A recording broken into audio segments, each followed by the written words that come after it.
bonsoir. Bonsoir, bonsoir. Bonsoir à tous, bonsoir à vous. Et bravo et merci d'avoir choisi TF1. Et c'est votre rendez-vous avec Y'a que la vérité qui compte. On s'est laissé dire que Y'a que la vérité qui compte était l'une de vos émissions préférées, n'est-ce pas Pascal? Voir. Eh ben on est très fiers, très honorés et très fiers de votre choix. Et très honorés également de recevoir tous ces gens qui nous font confiance en venant raconter ici sur notre plateau à Pascal et moi, eh bien, leur histoire, de belles histoires. De belles histoires avec évidemment donc des personnes qui vont venir ici, de ce côté du plateau, pour dire une vérité importante, à des personnes qui seront ici, de l'autre côté du plateau, pour les entendre, ces vérités, les entendre, mais aussi peut-être les refuser en laissant fermer ce rideau qui se trouve bien sûr derrière nous. Et oui Pascal, et alors il y a un rideau, il y a des écrans, il y a une partie A, une partie B, deux animateurs, mais il y a également la plus jolie factrice de France, mesdames et messieurs, Rebecca Hampton. Rebecca. Bonsoir et merci. Ça va Rebecca? Très bien. Avec qui êtes-vous dans la loge Rebecca? Je suis avec Janine. Janine, bonsoir. Bonsoir. Janine, je sais que vous êtes une femme de combat. Oui, effectivement, je me suis battue toute ma vie et je continue à me battre. En ce moment, vous vous battez avec votre mari pour les enfants? Effectivement, je me bats avec mon mari pour les enfants. Nous avons décidé d'ouvrir un centre de vacances pour offrir des vacances à des enfants des cas sociaux. Donc vous n'avez peur de rien, vous? Je n'ai peur de rien. Et ce soir, comment vous vous sentez ce soir? Un peu peur ou pas du tout, justement? Non, j'ai pas peur, je peux pas dire que c'est de la peur, mais bon, c'est l'ambiance du studio, quoi. Alors on vous laisse toutes les deux discuter, puis montrer, Janine, à Rebecca comment on n'a peur de rien. Et nous, on va recevoir ici sur ce plateau, Laurent, la personne qui a une vérité à révéler à Janine. Et cette personne, elle s'appelle Jean-Claude, mesdames et messieurs.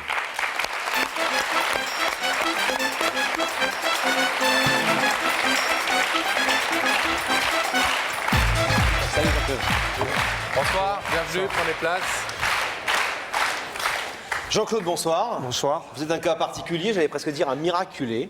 Vous avez survécu à 2 balles de 9 mm qui ont traversé votre corps. Comment est-ce que cela est arrivé?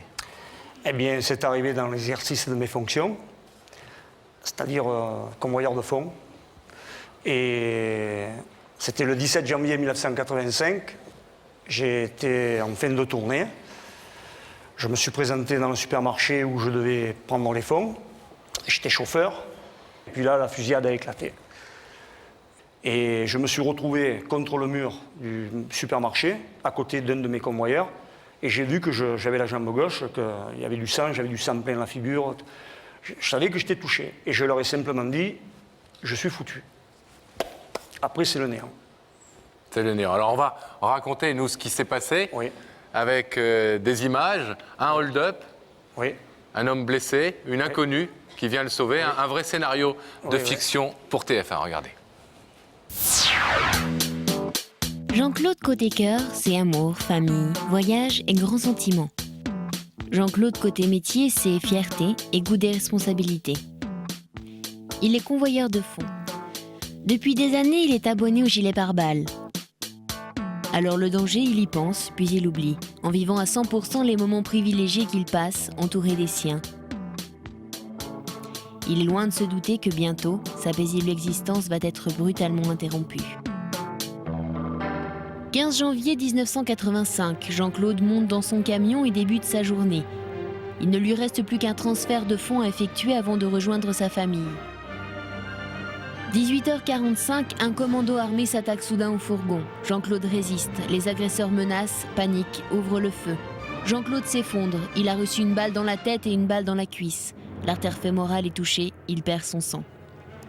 Les braqueurs protègent leur fuite en continuant de tirer. C'est alors qu'en plein milieu de la fusillade, une femme en manteau de fourrure blanc surgit dans la nuit et se précipite vers Jean-Claude pour le secourir.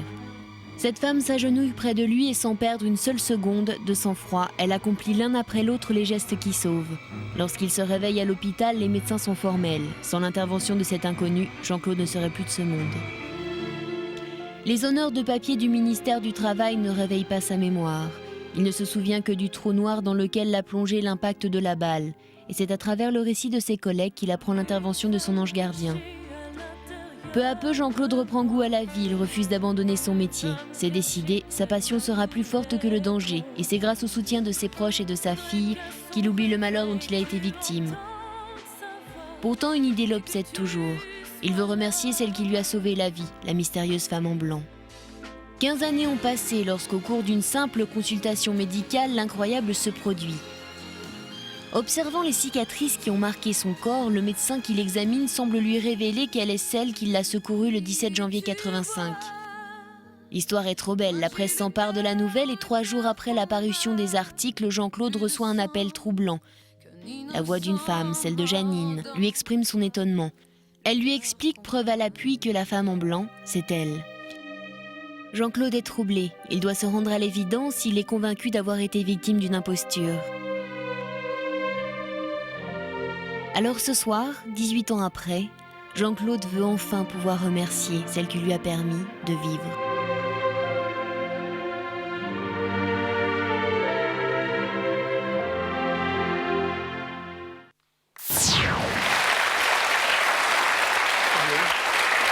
C'est une incroyable histoire parce qu'en fait, vous croyez retrouver votre ange gardien Oui, tout à fait. et en fait, ce n'est pas elle. Et pas du tout. Pas du tout. C'est au cours d'une consultation, donc chez ce médecin.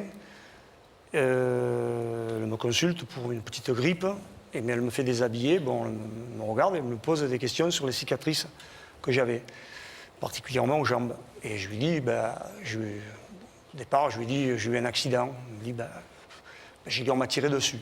Et comment? Et je lui l'explique. Et à ce moment-là, elle me dit, mais c'est moi qui étais là.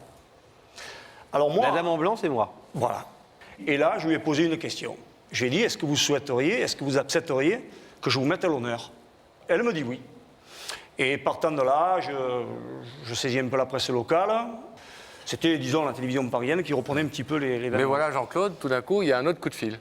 Alors non, moi je repars dans les Alpes. Après, je suis chez moi. Et là, il y a un coup de téléphone. Pas trop vite, lui. Non, mais il a raison. Hein, il est parce que, bordelais, c'est pour avec ça qu'il moi, est vous plus savez, rapide. Il a raison. Hein. Et donc, il y a un coup de téléphone. Allô? Bonjour, monsieur. Voilà, j'ai vu votre histoire dans la presse, j'ai vu à la télévision, c'est formidable. Et puis, malheureusement, c'est le coup de massue. Elle me dit, ben voilà, la personne qui dit qu'elle vous a sauvé, c'est pas vrai.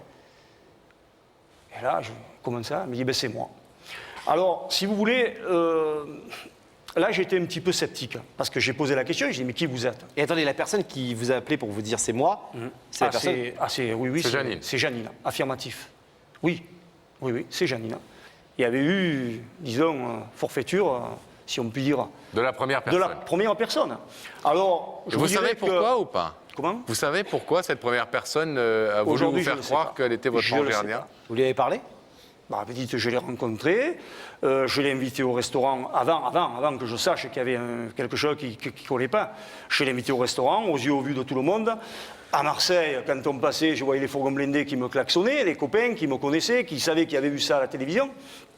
En plus, j'allais dans des petits restos où je suis assez relativement connu, et bon, entre guillemets, on était un petit peu les vedettes du moment. Oui. Non, mais vous lui avez parlé depuis que vous savez que ça Ah allait. oui, alors bien sûr que... Et qu'est-ce qu'elle vous a dit? De suite après, moi j'ai posé des questions, j'ai dit, écoutez, il y a un problème, là, il y a quelque chose qui ne va pas.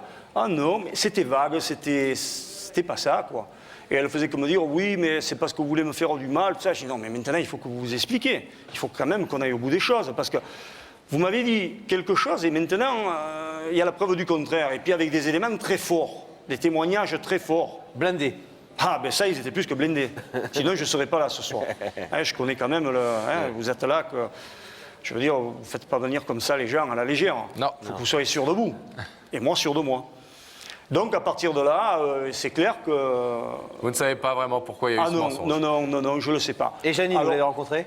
Alors voilà, je rencontre Janine. Elle a eu la très grande gentillesse de me recevoir en présence de son époux, un homme très sympathique.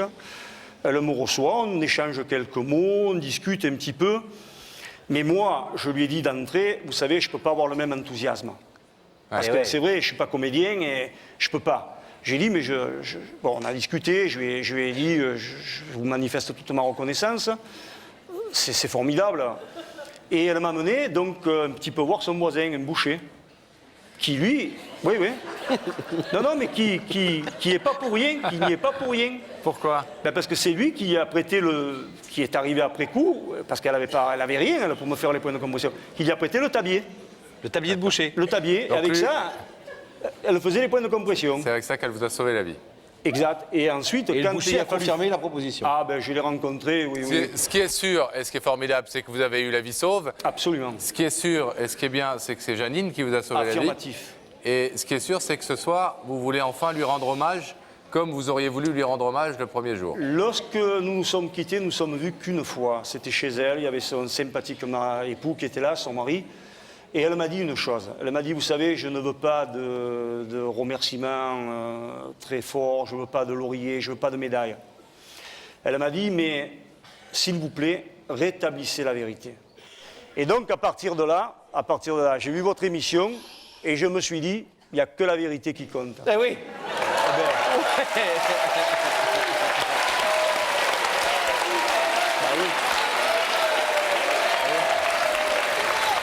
C'est un peu vrai. Ah, Jean-Claude, alors, et c'est cette vérité que vous allez rétablir ce soir. On va recevoir Janine. Bien sûr, Et c'est vous tout allez simplement pouvoir- lui dire quelque chose qu'elle ne sait pas, que je vais lui dire devant vous tout à l'heure. C'est Qu'elle quoi ne sait pas. Vous voulez que je le dise maintenant? Non, vous allez dire tout à l'heure. vous allez lui dire tout à l'heure. C'est mieux, c'est mieux. Ah, si je le relance aussi, je suis mort. Hein. Je suis d'accord. Jean-Claude, ne bougez pas. Donc ne bougez pas. Gardez un tout petit peu de...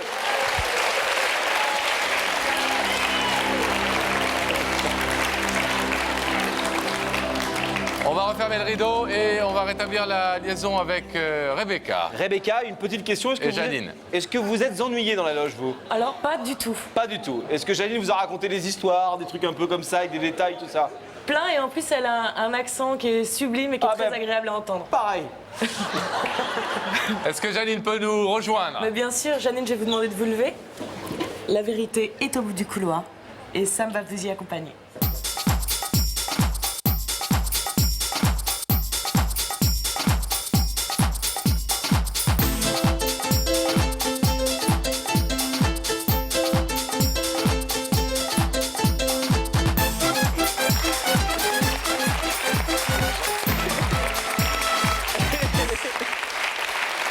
Bonsoir Janine, bienvenue.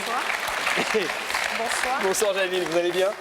Bien Excusez-nous, sûr, oui, oui. c'est pas du tout vous qui nous faites rire. J'espère bien. Asseyez-vous. Non, mais peut-être je vais vous faire rire là. Oh, on espère, parce que c'est pas une émission triste, vous savez.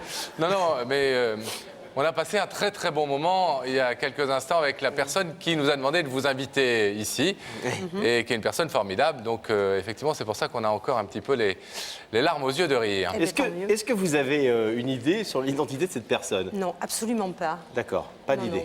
non. Est-ce Non, que non, vous voulez, absolument Janine, pas. un indice? Oui. Alors je vais vous demander de regarder cet écran et Oui. vous allez entendre un témoignage qui devrait vous mettre un petit peu sur la voie. Ce qui t'attend ce soir, Janine, c'est vraiment mérité. Maintenant, il va falloir y passer. C'est prometteur votre émission là. Hein. Excusez-nous. Je vous avoue que là, ça me. C'est un peu énigmatique, Ça je vous- m'avance pas plus là. C'est vrai. J'avoue que c'est... Alors, vous l'avez bien mérité. Bon, ben, je l'ai bien mérité, allons-y. Hein. Il y a des choses que vous avez méritées. Vous avez l'impression de ne pas avoir toujours fait ce qu'il fallait. Non, non, justement, j'ai l'impression. Vous n'avez d'avoir rien à vous toujours- reprocher. Absolument pas, Bon. non, non. Nous voilà rassurés. Je pense qu'on va peut-être passer à un autre indice Oui. alors, Oui, pour y parce voir que là, plus je suis clair. pas du tout au contraire, je m'égare là. Un deuxième D'accord. indice. Un deuxième alors. Ce que tu as vécu, Janine, tout le monde ne peut pas le vivre.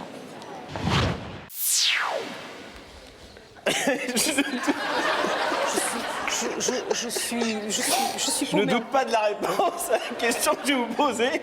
Est-ce que vous avez vécu des choses incroyables, Janine? Oui, j'ai vécu des choses incroyables, oui, oui, oui, oui. Oui. Oui. Ah, vous voulez savoir quoi? Si c'est pour nous raconter un truc.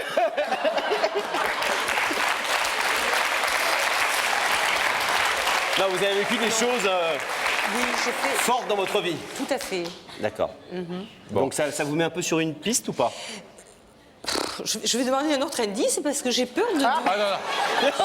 Il y en a Il y en a que deux. Ah, il n'y en a que deux. ben, Excusez-nous, hein. Il n'y en a plus, mais en revanche, plutôt qu'un autre indice, je vais vous proposer tout simplement de découvrir qui se trouve de l'autre côté de ce rideau. oui. Si vous le voulez bien. Bien sûr, bien sûr. Alors je vais vous demander de regarder ce même écran et vous allez voir le visage de cette personne fort sympathique qui va apparaître.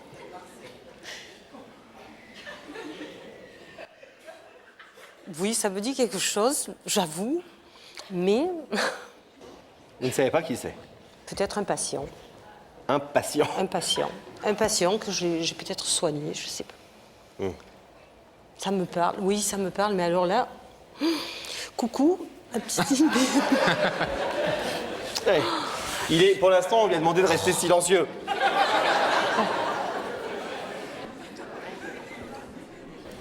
Est-ce que ça serait monsieur Martinetti, peut-être? Les patients, vous les soignez où exactement? À l'Institut Paoli Calmette, D'accord. à Marseille. Dans un cabinet? Oui, tout à fait. Enfin, dans un cabinet, non, je suis soignante, donc dans un service. Ouais. Est-ce qu'il vous arrive de soigner les gens chez eux? Chez eux. Chez eux, non. Non. Ou rarement. Jamais. Non, jamais. Est-ce qu'il vous arrive de soigner les gens sur le trottoir? Oui, tout à fait. C'est monsieur Martinetti, peut-être? Je ne sais pas. J'arrive pas. Oui, c'est lui. C'est monsieur Martinetti. En effet, j'ai vécu quelque chose de très fort avec lui, oui. Oui. Oui. Jean-Claude. Ouais, c'est un geste très... En effet, je suis surprise. Est-ce que vous voulez savoir ce que Jean-Claude est venu vous dire ce soir? Que s'il est là? Non, oui, dites-le, qu'il me le dise, oui, excusez-moi. Là, Je vais être troublé. Ouais, non, Jean-Claude, non. allez-y. Oui, bonsoir Janine. Bonsoir. Voilà, nous sommes vus il y a 3 ans. C'est vrai que depuis, j'ai pris un petit peu des heures de vol. C'est difficile de me reconnaître. Mais j'ai gardé une très grosse impression et surtout l'événement qui a fait que ce jour-là, je vous ai rencontré. Donc, on a échangé quelques mots. J'ai eu le plaisir de rencontrer votre époux, un homme fort sympathique. Et puis, votre boucher, chez lequel vous m'avez emmené. Vous savez tout? Oui. Et ce jour-là, c'est vrai que vous m'aviez dit quelque chose. Vous m'aviez dit, ce que j'ai fait, je l'ai fait parce que je devais le faire spontanément. Je l'ai fait sans réfléchir. Et vous aviez dit, je ne recherche pas de laurier, pas de remerciements folkloriques, mais s'il vous plaît, vous m'aviez dit, rétablissez la vérité. J'ai attendu 3 ans, ça fera 3 ans au mois d'avril qu'on s'était vus, chez vous. Et en voyant cette émission, je me suis dit, c'est le moment ou jamais, parce que le titre est très significatif. Et il n'est pas normal que Janine n'ait pas cette reconnaissance, qu'elle reste dans l'ombre. Alors je sais que pour vous, ce n'est pas évident. Peut-être que vous allez m'en vouloir, parce que peut-être que je vous prends un peu en traître aussi. Mais je crois que c'était la meilleure façon de vous dire merci. Mais surtout, je vais vous dire une chose très importante que je ne vous ai pas dit ce jour-là. C'est que lorsque j'étais hospitalisé à l'hôpital Nord, le docteur Schlama, je le cite parce que je dis c'était parce qu'il est décédé depuis, un jeune chirurgien. Il m'avait dit, au cours de ces visites, vous avez une bonne constitution. Je me demande comment vous avez tenu le coup entre l'endroit où vous avez été blessé et l'hôpital Nord. Et moi, je lui ai répondu banalement, parce que je ne connaissais pas votre existence à ce moment-là. Je lui ai dit, oh ben, vous savez, je ne fume pas et je ne bois pas. Bon, ce qui était tout à fait vrai à l'époque. Je ne fume toujours pas. Pour le reste, autre chose. Donc, ça, il fallait que vous le sachiez. Parce que si vous n'aviez pas été là pour me faire les points de compression, si vous n'aviez pas été là pour me faire les massages cardiaques, comme on racontait plus tard mes convoyeurs, parce que vous disiez, mais qu'est-ce qu'ils font les secours? Je vais le perdre, je vais le perdre. Et un de mes collègues, Robert, tirait des coups de feu en l'air pour attirer l'attention des secours. Tout ça, vous l'avez vécu. C'est pas du cinéma. Moi, j'étais pas là, j'étais déjà dans les astres, si on peut dire. Alors, quelque part, je peux vous dire aujourd'hui, devant le public ici présent et les téléspectateurs qui nous regardent, que si j'ai pu arriver à l'hôpital Nord, c'est grâce à vous.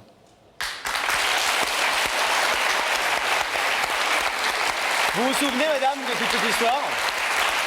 Les coups de feu en l'air, le massage cardiaque, vous vous souvenez de tout ça? Bien sûr.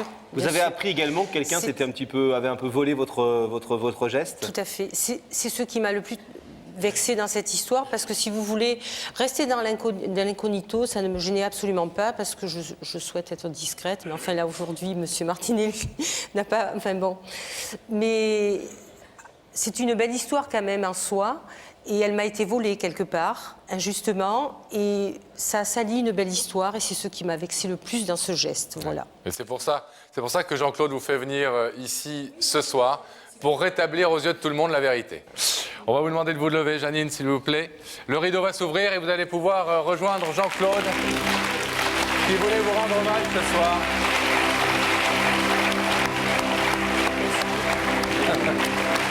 Merci encore. Excusez-moi d'avoir mis du plan parce que je ne sais pas. C'est moi qui mets du temps. C'est moi. Excusez-moi. Merci. Au revoir, Jean-Claude.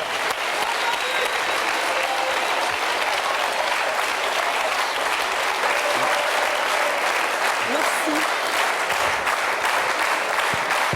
Merci beaucoup. Bravo madame pour votre geste, bravo pour votre faconde qui nous a bien, à la fois qui nous a intéressés parce que vous avez raconté une belle histoire et à la fois vous avez vraiment des dons de conteur. Vous pouvez peut-être faire de la radio, de la télé. Marseillais. Vous êtes Marseillais. Alors bravo à nos amis Marseille. Bravo à vous deux.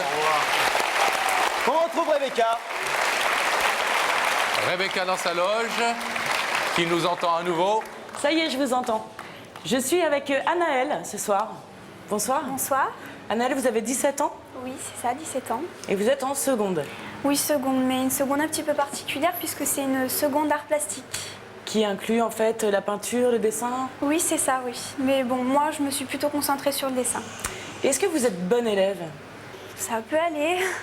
Vous avez une petite idée de pourquoi vous êtes ici? Absolument pas. Vous savez pas qui a quelque chose à vous dire? Non, non, pas du tout. On va essayer quand même de chercher un peu avec Anaëlle. Vous étiez bon élève vous Rebecca? Très. On va vous laisser étonne. jouer aux devinettes et comparer vos carnets de notes avec Anaëlle. Et pendant ce temps, nous, on va savoir ici qui a une vérité à révéler ce soir à Anaëlle. On va le savoir Pascal en accueillant Florian, mesdames et messieurs.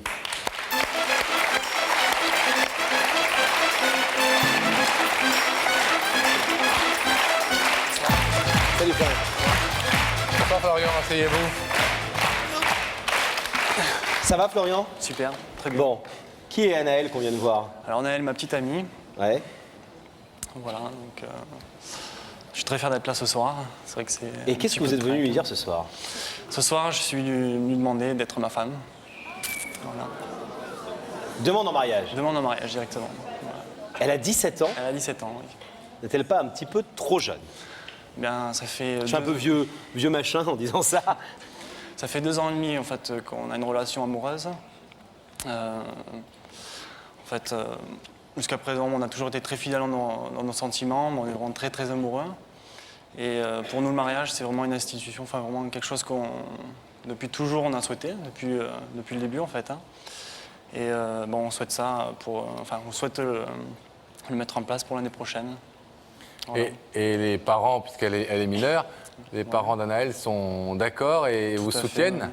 Tout à fait. Ben, d'ailleurs, quand on s'est mis ensemble, c'est vrai que c'était pas vraiment facile vis-à-vis des amis, la famille qui me disait que c'était un peu fou quand même vu la différence d'âge. Et puis, Vous avez quel âge? J'ai 22 ans. Oh, c'est une grosse différence, ouais. À 5 ans. Ouais. Et à l'époque, on va le voir, Florian, Oui. on va voir, grâce à quelques jolies images qui retracent votre histoire, que effectivement, vous aviez 20 ans, mais elle 20 ans, n'en tout à avait fait. que 15 lorsque vous êtes tombé amoureux. Vous vous découvrez un ami, il vous présente sa sœur. C'est une enfant. Vous la regardez de loin, de haut, vous vous sentez grand. Elle est petite, elle a 11 ans, vous en avez 17. Un monde vous sépare et puis, le jour de vos 20 ans, elle vous dit « bon anniversaire » et vous la voyez femme. Elle a 14 ans et ne vous a jamais quitté des yeux. Les femmes sont patientes, elle a attendu pour vous le dire. C'est fait, c'est dit, c'est pour la vie. Les femmes sont un cadeau qui vous choisit. De photo en photo s'effacent les jours, les craintes, la déraison d'une si jeune passion. L'amour, le vrai, sur pellicule 36 poses, papier mat et passion brillante. Les appréhensions disparaissent, les projets naissent. Nous sommes des enfants, mais nous nous aimons comme des adultes, se plaisent à se répéter ces deux-là.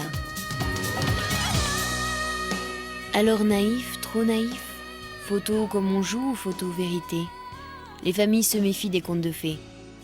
Dans l'intérêt de leurs enfants, ils voient parfois l'amour comme une erreur. Ils craignent le malheur avant d'apprécier le bonheur.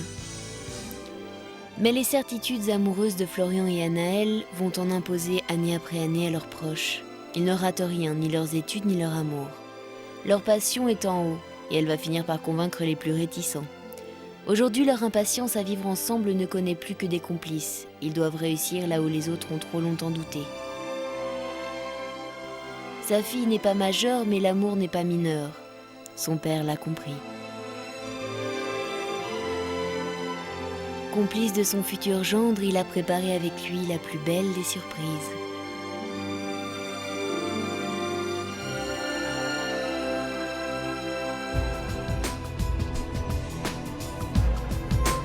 Ce soir, c'est un homme amoureux qui vient demander en mariage la femme de sa vie.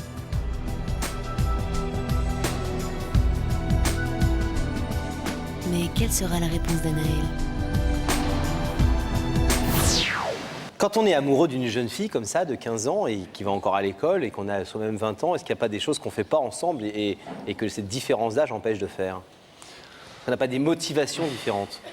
Oui, c'est vrai, peut-être certaines motivations. Bon, c'est vrai que quand Anaël avait 15 ans, moi j'étais très proche de son frère, en fait, c'était mon meilleur ami. En même temps que j'étais avec son grand frère, j'avais une relation en tant qu'ami avec Anaël. Et petit à petit, on s'est retrouvés. Pour mon anniversaire de mes 20 ans, c'est là que c'était le coup de foudre, en fait. Et puis on n'a pas... Donc pas de problème particulier par rapport à la différence d'âge ? Non, c'est vrai. Les parents d'Anaël, mes parents, ont compris nos sentiments, qui étaient vraiment sincères, et puis nous ont vraiment aidés, en fait. Est-ce que 17 ans et demi, c'est pas trop tôt pour demander une jeune fille en mariage ? Même si elle a la maturité, même si tout ça, etc. C'est jeune, 17 ans et demi pour se marier ? C'est très jeune, tout à fait. En 2003 ? Je le fais un petit peu aussi parce qu'elle le désire vraiment. Ça fait 3 mois qu'elle me redemande. Donc, je crois que ce soir, c'est vraiment le moment pour me lancer, pour lui déclarer ma flamme. Vous avez mûrement réfléchi, vous avez mûrement... Ouais, je me sentais vraiment pas prêt, quoi. Pas prêt, je peux pas dire pas prêt, mais pour moi, le mariage, c'est vrai que c'est quand même quelque chose d'assez important. Un mariage, c'est devant une famille, même 2 familles, devant plein de gens, et on s'engage quand même pour la vie. Personnellement, je trouve qu'un mariage, c'est pour la vie. Et j'ai préféré prendre quelque part un petit temps de réflexion. Et puis aujourd'hui, je me sens vraiment prêt à me lancer, quoi. Pourquoi faire cette demande à la télé ? J'ai toujours me faire des surprises, surprendre Anaël. Et je pense que lui demander en mariage, le faire ma demande en mariage devant la France entière, devant tous les téléspectateurs, je trouve que c'est ce qu'il y a de plus, peut-être pas plus beau, mais je trouve ça assez important comme demande, quoi, Alors on espère tous que ça va être un grand oui qu'on va entendre dans quelques minutes. Mais pour ça, il faut d'abord qu'on reçoive Anaël de l'autre côté de ce plateau. Alors on vous abandonne quelques minutes, quelques instants. Et puis nous allons rétablir la liaison avec Rebecca. Rebecca, est-ce que vous nous entendez ? Oui, je vous entends très bien. Je suis un petit peu embêtée parce que j'ai pas du tout réussi à détendre Anaël. Bon. À la limite, c'est pire que tout à l'heure. Mais Anaël, je vais vous demander de vous lever. La vérité est au bout du couloir. Sam va vous accompagner. Merci.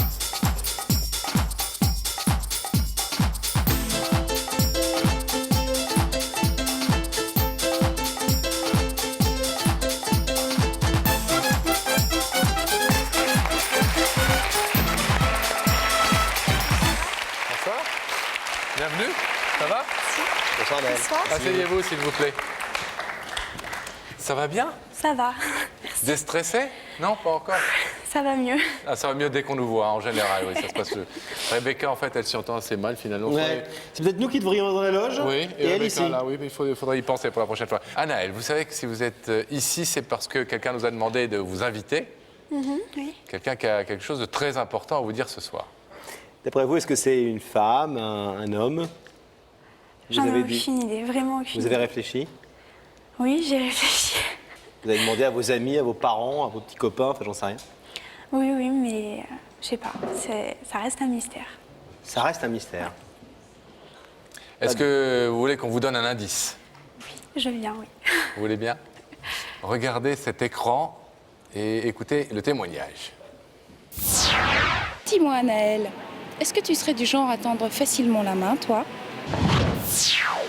Ah, alors, savez qu'on fait souvent des remerciements dans cette émission pour des gens qui ont été particulièrement généreux ou qui ont fait des actions incroyables ou qui s'occupent d'associations. Est-ce que vous êtes du genre à tendre la main à des gens, à donner facilement votre main? Bah, je saurais pas trop vous dire. Hein. Oui, non, enfin, oui.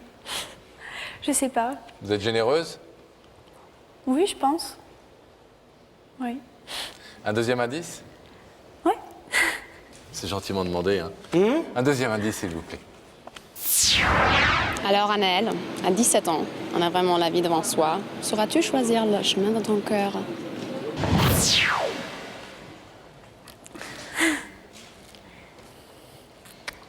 Fait quel genre de choix à 17 ans, Anaël?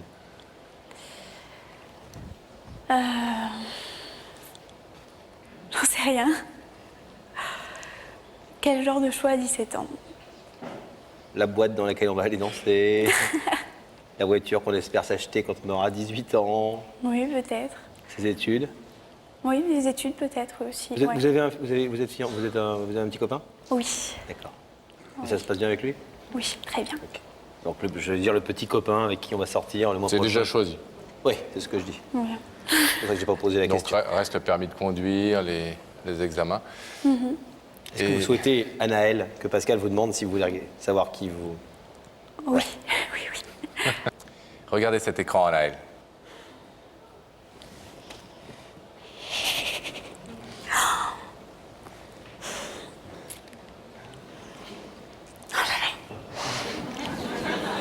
Oh, l'instructeur du permis de conduire. C'est le moniteur de l'auto-école? Non. J'y crois pas. Pourquoi est-ce que vous n'y croyez pas? Bah parce que... Ah moi j'en reviens pas.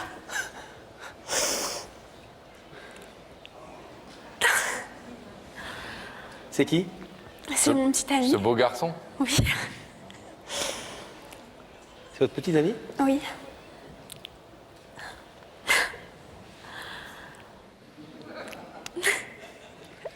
Vous voulez entendre ce qu'il a à vous dire? Oui. Florian, l'heure de vérité. Bien voilà ma chérie, ça fait donc 2 ans et demi que je suis avec toi, donc j'ai des sentiments pour toi et ça fait donc un petit moment que tu me demandes que je te fasse cette demande en mariage. Et bien aujourd'hui, devant la France entière, je suis venu te prouver mon amour, te prouver ma folie aussi et te dire combien je t'aime et te poser cette question que tu attends depuis si longtemps. Veux-tu m'épouser?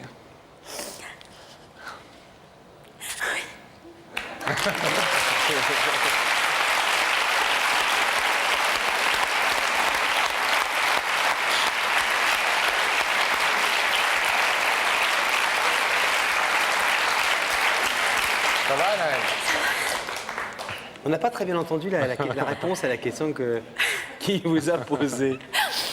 Oui, oui, je vais t'épouser. Waouh. Et...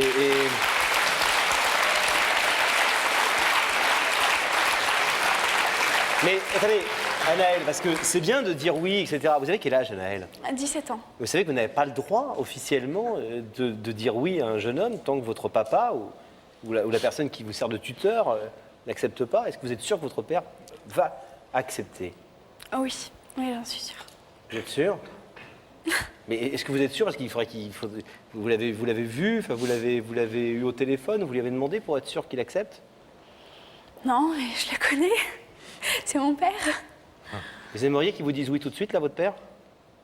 Oui. Oui? Est-ce que c'est possible que, par exemple, regarde... Oh! C'est magique? Vous pouvez lui demander peut-être à votre père s'il est d'accord.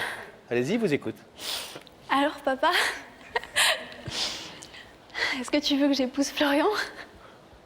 Comment il sait? Oui? Ouais.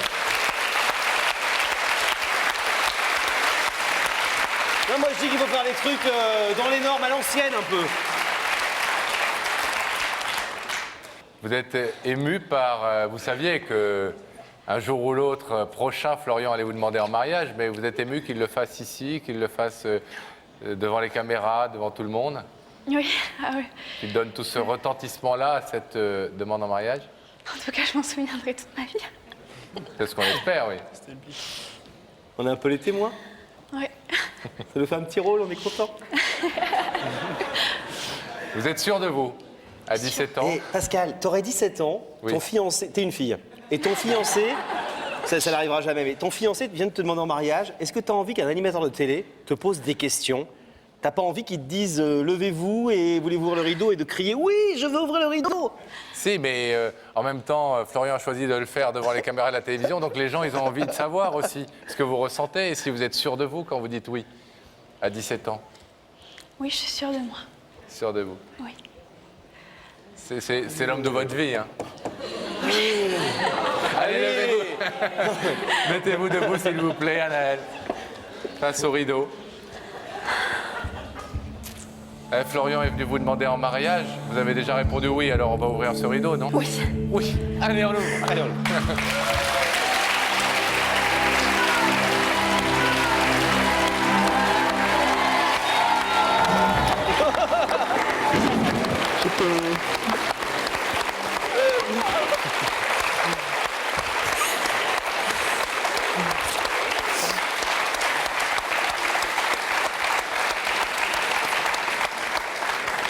Très émotionnant.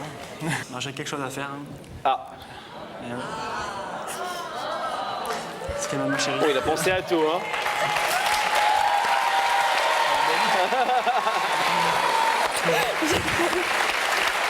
Bon, ben, Et alors, vous savez qu'un mariage, c'est des préparatifs, les bancs, le traiteur, les machins, les cérémonies religieuses. C'est un peu de boulot. Bon, on est le soir, mais dès demain, vous allez vous y attaquer. il faut prévoir de quoi manger parce que je crois que Laurent va venir, donc Les bienvenus, hein, si vous voulez. il ne faudrait pas qu'il soit déçu. On vous souhaite beaucoup, beaucoup, beaucoup de bonheur à tous les deux, avec toute votre famille, vos deux familles autour de vous. Et on vous souhaite un très beau mariage. aussi. Merci et bravo aux parents. Et bravo pour cette déclaration. C'est le moment de savoir qui a une vérité à révéler maintenant et ici, sur ce plateau. Oui, et nous allons avoir une belle histoire, Pascal, que l'on va recevoir maintenant, notamment en recevant Raymond, mesdames et messieurs.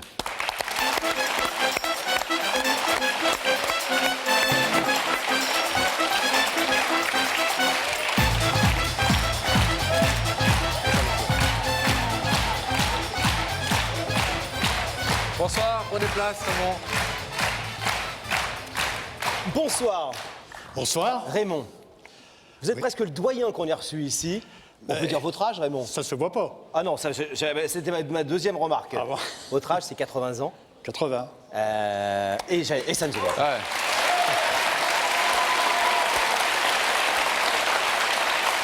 Je suppose que je parle au nom de Pascal et moi, mais si on me dit que je serai comme vous à 80 ans, je signe tout de suite dès demain. Hein. Vous êtes en pleine forme, je peux signer. Malheureusement, ce n'est pas possible. Vous avez donc connu la Deuxième Guerre mondiale. Participer. C'est une période où il s'est passé évidemment beaucoup de choses. À l'époque, vous ne vous faisiez pas appeler Raymond et vous aviez un rôle très important. J'étais dans la clandestinité, bien sûr. Ouais. Et à la fin en 1944, avril 1944, j'ai été désigné pour aller à Nivillers, où il y avait un champ d'aviation de Beauvais qui était là. Vous étiez informateur, c'est ça? Non, pas informateur, non.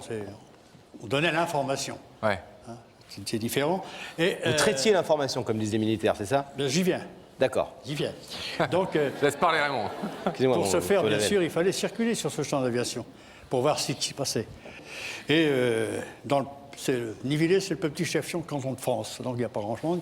Il y avait juste un petit café, bien sûr, C'est dans l'Oise, hein? dans l'Oise, oui, près de Beauvais. Et dans le petit café, il y avait le propriétaire du café. Oui, il y avait la grand-mère, Oui. la mère et la fille, bien sûr. Et la fille, bien sûr. Et la fille, bien sûr. La fille qui s'appelait Monique. Monique.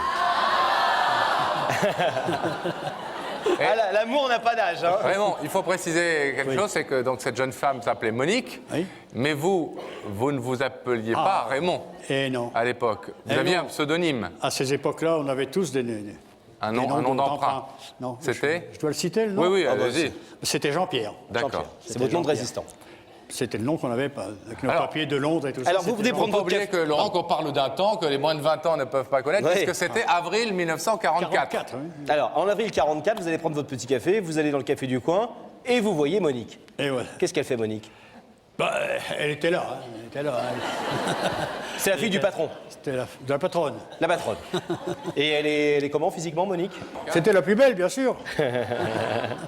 Non, c'est... La plus belle fille que vous n'ayez jamais vue. Et le soir, nous nous rencontrions le soir, bien sûr, mais pour moi, très difficilement, parce que, je sais pas, les gens n'ont peut-être pas connu l'époque, mais il fallait faire très attention, à ce qu'on disait. Ouais. Et, Raymond, vous ne répondez pas si vous ne voulez pas me répondre, parce que c'est votre vie privée, bien sûr, ça ne nous regarde pas, mais j'allais dire, il y a prescription. oui, largement. À l'époque, on concluait vite ou pas vite? Comment ça se passait? mais il y avait le contexte de l'époque. Hein. Bah oui, non, mais c'est pour de ça. l'époque, hein. Non, puis ce qui s'est passé, bien sûr, je m'excuse, c'est un peu long peut-être. Bon, allez-y, non. Ce qui s'est passé, c'est qu'il y avait des fuites, il y a toujours eu des fuites pendant la guerre. Et nous étions deux, les forces françaises libres. J'étais couché dans le grenier de la famille Bernaud, je cite les noms, Ouais. bien sûr. Et un matin, cette brave dame est venue et dit: vite, il ne faut pas rester là, il y a plein d'Allemands, la milice, la Gestapo qui vous cherche. Alors, on s'est sauvés, bien sûr. Et vous n'avez pas revu Monique. Alors, Raymond, Bien sûr, j'étais caché. non seulement vous ne l'avez pas oublié, mais vous n'avez qu'un désir. Et si vous êtes Bien ici sûr, ce soir, c'est pour ça. Et surtout, La retrouver. Et surtout, qu'elle connaisse la vérité. Parce que Voilà. j'ai l'impression, moi, maintenant, aujourd'hui, qu'elle a l'impression que je suis parti. Que vous êtes parti, que comme vous un l'avez voleur. abandonné. Alors, en fait, donc ça fait 59 ans que vous ne l'avez pas vue, vous voulez la retrouver. Bien sûr. Mais avant d'aller plus loin, si vous le voulez bien, on va retracer cette histoire dans laquelle J'ai pas été jusqu'au bout, là. il y a la guerre, il y a une jeune fille, il y a un jeune homme qui est dans la clandestinité, bref, un scénario tout droit sorti d'un film. Regardez. Tout commence en culotte courte, ambiance sépia, début du siècle. Raymond a 10 ans. En ces temps lointains et incertains, les enfants jouaient à la guerre sans savoir qu'il suffisait d'attendre pour la vivre. Quelques années plus tard, au jeu de massacre, Raymond préfère celui de l'amour. Un homme, une femme, un café, un coup de foudre. 1944, il rencontre Monique. Ses parents sont propriétaires du bar où il se voit pour la première fois.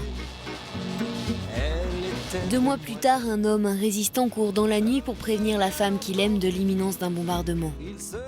Mission accomplie, il s'enfuit.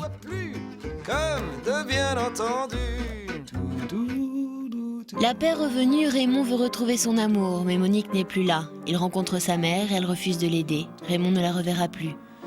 Passe le temps, passent les années. À la passion d'une femme succèdent les plaisirs de la vie.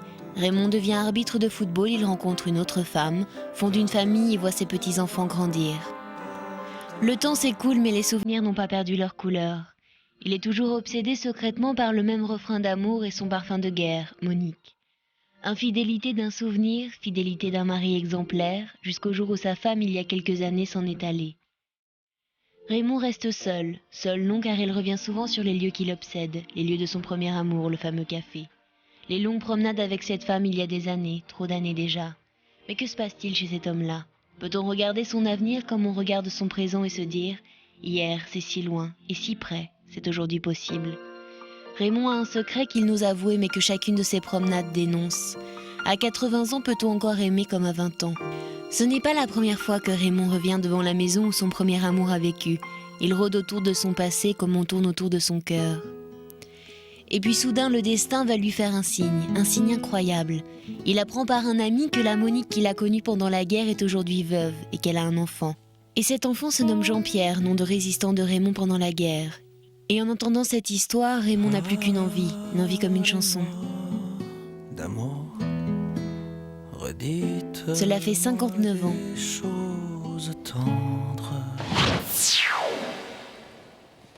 L'histoire est bien racontée, Raymond? Oui, bien sûr, on aurait pu allonger. Hein. Oh. Ah bah oui. On avait pensé faire une soirée spéciale sur vous, et puis je crois qu'on est en négociation avec Étienne Moujotte pour qu'il nous autorise à faire... Je crois que pour revenir à notre histoire, quand même, ce qui est l'importance, à mon sens, c'est que Libération arrive, bien sûr, et là, je suis reparti justement pour revoir Monique, parce que savoir ce qui s'était passé. Elle a su que j'étais recherché, bien sûr, mais manque de chance, j'ai tombé sur les parents, la famille. Et puis, j'étais pas du pays. Moi, j'étais pas tellement bien vêtu pendant la guerre, bien sûr. Hein. Mais quand je suis allé, j'avais le brassard, j'avais tout ce qu'il fallait, bien sûr. Mais la maman m'a dit non, terminez, vous ne verrez plus Monique, c'est fini, elle ne sortira pas, on va la mettre en pension. Interdiction absolument de la voir. Alors, je suis reparti dans la forêt, vous savez, bien sûr. Vous n'étiez pas bien vu dans la famille. Mais non, puisque, pas bien vu, puisqu'on était l'inconnu, quoi.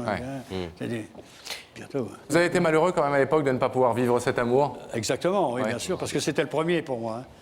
J'avais tellement navigué pendant la guerre. Et vous avez été marié vous-même? Après, bien sûr. À une femme que vous avez aimée? Bien sûr. Bien sûr. Et donc vous êtes vous-même veuf aujourd'hui? Hélas, oui. Ça fait 21 ans. Alors Raymond, vous nous avez demandé de retrouver cette Monique que vous n'avez pas vue depuis 59 ans. Exactement, oui. Et dont vous vous êtes rendu compte que vous avez sans doute vécu pas loin l'un de l'autre pendant toutes ces années. Et j'ai été arbitré dans le pays où elle était. Oui. Alors on est allé la retrouver à votre demande, Monique, et c'est Rebecca qui est allée lui porter l'enveloppe de Yac la vérité. Regardez qui compte. bien dans les écrans parce que vous allez voir le visage d'une femme que vous n'avez pas vue depuis 59 ans, Raymond. Eh oui, eh oui. Regardez. Nous sommes à Trois-Sereux, un joli petit village rural situé à 6 km de Beauvais dans l'Oise. Il est surtout célèbre pour son château. Mais aujourd'hui, ce n'est pas une châtelaine que je viens voir, c'est Monique, et son royaume se trouve à quelques mètres d'ici.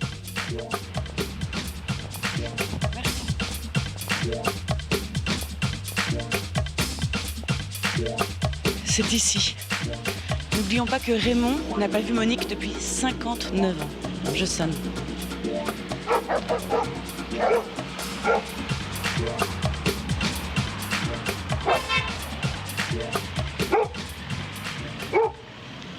59 ans les séparent. J'entendais pas.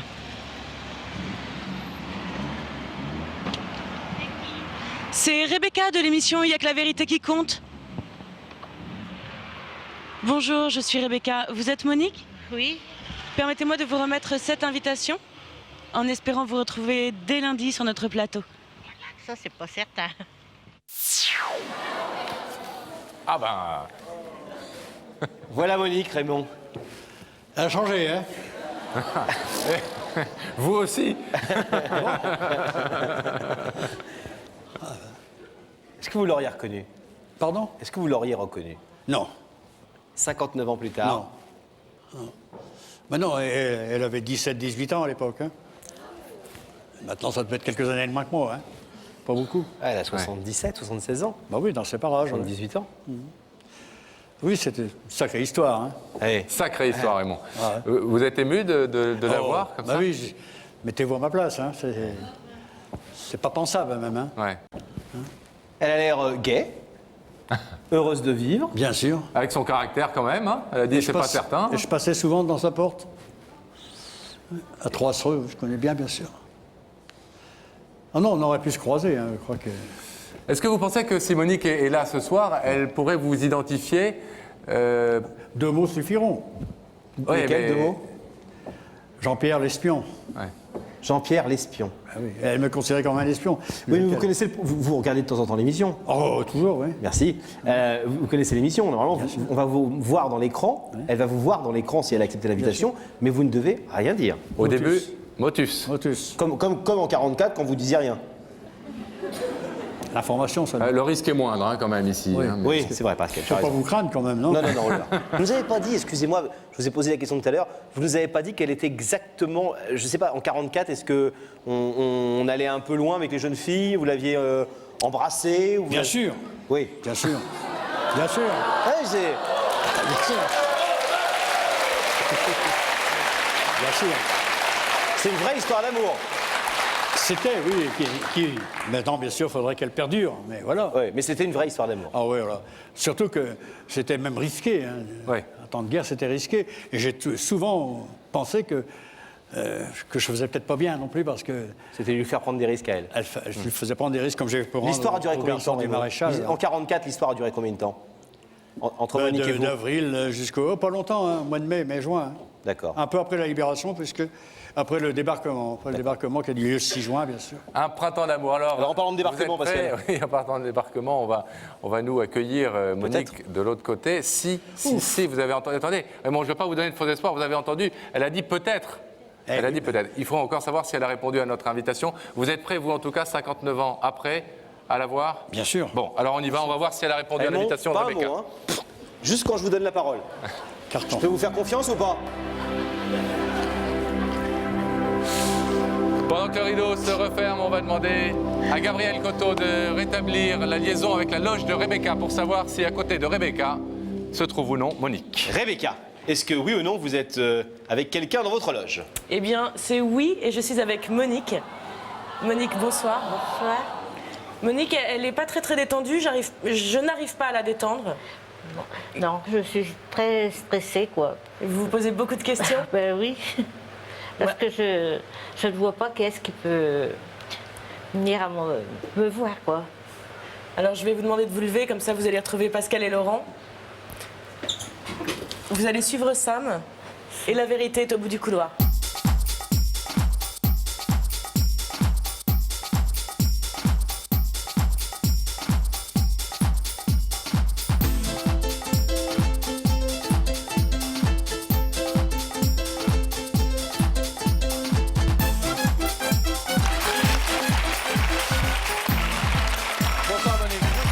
Soyez rassurés. Bienvenue sur le plateau. Voici Laurent, il est très gentil. Asseyez-vous là.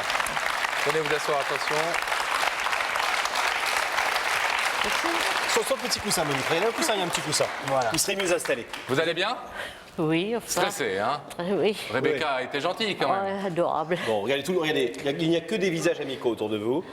C'est le public de Y'a que la vérité qui compte et les gens qui regardent la télé ce soir sont extrêmement gentils, comme Pascal et moi d'ailleurs. Donc ne vous inquiétez pas, il n'y a que des bonnes nouvelles. Peut-être même une très très bonne nouvelle pour vous dans quelques minutes. On va le voir. Alors vous savez que si vous êtes ici, c'est pas tout à fait la faute de Laurent et moi, c'est que quelqu'un nous a appelé pour nous dire « Moi j'aimerais bien inviter sur votre plateau cette charmante dame qui s'appelle Monique ». Vous avez une petite idée depuis que Rebecca est venue vous voir? Aucune. Vous avez réfléchi? Non, j'ai pas trouvé, je ne... Tout ce que vous avez pu imaginer, il n'y a aucune raison. Il n'y a aucune raison. Alors, vous connaissez l'émission, Monique? Vous l'avez déjà vue? Oui, je vous connais. Alors, vous savez que dans cette émission, on donne des indices au travers de témoignages de personnes à qui on a raconté l'histoire et puis qui vous donnent un petit conseil. Est-ce que vous voulez qu'on en regarde ensemble un premier? Vous êtes d'accord? Oh oui. Bon, alors regardez là. Monique, si tu pouvais remonter le temps, jusqu'à quelle époque irais-tu? Ça, c'est une bonne question, Monique. Est-ce que vous êtes quelqu'un qui revivait votre passé, qui regardait des photos, qui vous rappelait des souvenirs? Bah oui. Enfin, depuis plus de 50 ans, quoi. J'ai toujours vécu avec mon mari, tout ça. Je peux pas... Je ne vois pas qui est-ce qui peut m'appeler autrement, quoi. Mais quand vous vous souvenez de votre passé, est-ce qu'il y a des périodes de votre vie que vous retrouvez toujours avec grand plaisir? Est-ce qu'il y a des moments, si vous pouviez vous replonger en arrière, est-ce qu'il y a une période de votre vie où vous aimeriez être? Non, j'ai vécu une belle vie avec mon mari, quoi. Alors, Vous avez des enfants, Monique? Ah oui, malheureusement, j'en ai perdu un. Et vous avez combien d'enfants? J'avais 2 fils. D'accord. Il vous reste un fils? Un fils, Qui s'appelle? Jean-Pierre. Jean-Pierre. Qui est là. Qui est là? Qui vous a accompagné? Oui, oui. C'est un joli prénom, Jean-Pierre. Jean-Pierre, puis mes petits-enfants. Alors Monique, est-ce que vous voulez qu'on regarde ensemble un deuxième témoignage pour essayer de vous donner un peu plus d'indices? Oui? Oui. Allez, on y va. Elle est d'accord pour tout, Monique. Hein. On y va. Monique, est-ce que tu crois que le passé peut avoir de l'avenir? Oh là! Ça, c'est une question étonnante. Oui. Est-ce que le passé peut avoir de l'avenir? Est-ce qu'on peut revivre parfois des moments de son passé, Monique? Je sais pas. Je ne peux pas dire, je ne sais pas. Alors, vous ne savez pas du tout pourquoi on vous dit, vous dit ça, surtout. Hein? Oui. Monique, voulez-vous savoir qui est cette personne qui vous a demandé de venir sur ce plateau ce soir? Oui, je veux bien le savoir, quoi. Je suis curieuse quand même. On vous comprend. Oui. Il suffit pour ça que vous regardiez à nouveau cet écran et le visage de cette personne va apparaître dans quelques petites secondes.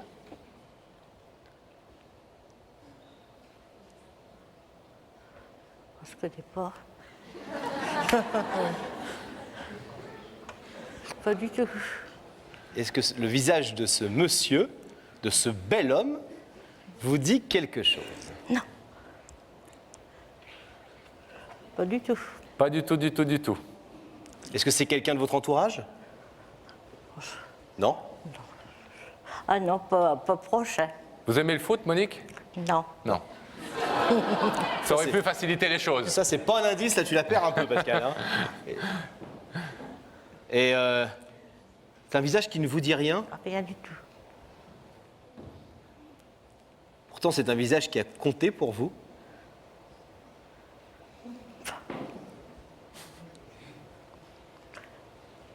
Il y a plus de 50 ans. Hein. Ah. Si c'est... Ah, il y a plus de 50 ans, parce Oh, que... oui. Parce qu'après, depuis que vous avez été marié, évidemment... C'est au-dessus de 49. Alors... Vous n'êtes pas loin. Vous brûlez. Qu'est-ce qu'il y a en dessous de 49, il y a quoi, par exemple? Oh, rien. Qu'est-ce que faisaient vos parents, Monique? Ma mère, elle avait un café. Où ça? Un petit village, quoi. Qui s'appelle? Nivellé. Nivellé. Et vous, vous y étiez de temps en temps dans ce café? Ah oui, ben, j'étais jeune. Hein. Bah oui, on le sait que vous étiez jeune. Je ne connais pas du tout. Je m'excuse. Ouais, il faut dire que 44 à 2003, ça fait 59 ans quand même. Hein. Oui. Il y a de l'eau qui est passée sous les ponts, comme on dit. Oui. Votre fils qui vous a accompagné s'appelle Jean-Pierre. Pourquoi est-ce que vous l'avez appelé Jean-Pierre? Jean-Pierre, je sais pas si... Vous aimiez bien ce prénom? J'aime bien. C'est un prénom que vous aimiez bien? Oui.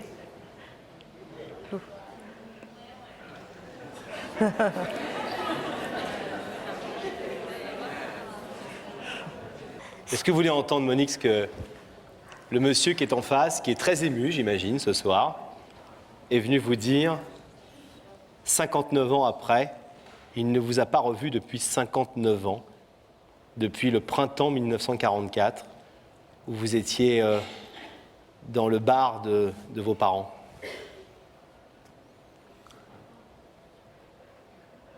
Vous voulez l'entendre, Monique? On lui donne la parole?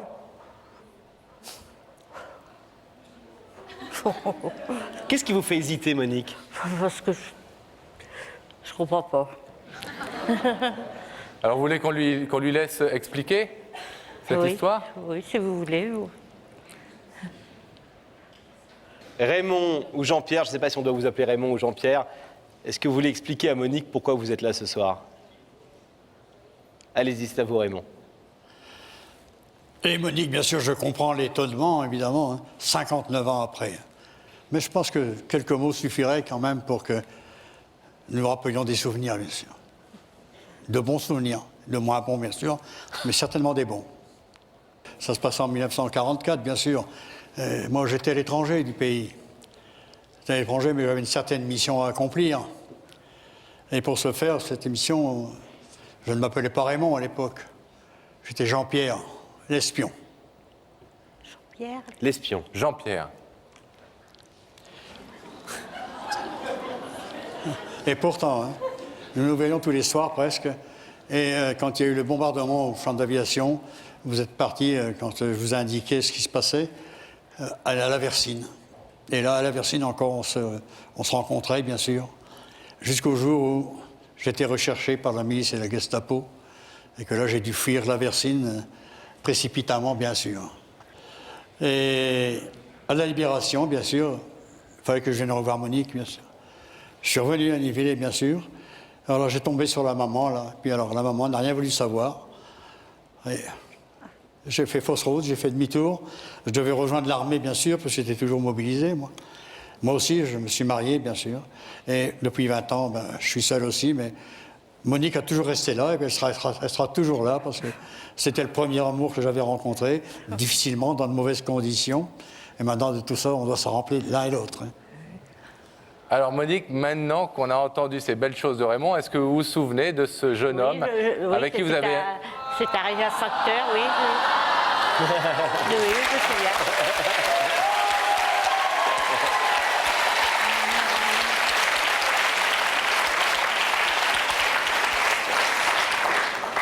De ce Jean-Pierre avec qui vous avez eu Une amourette? Il ne s'appelait pas Jean-Pierre. Il s'appelait comment alors? Il s'appelait pas Jean-Pierre?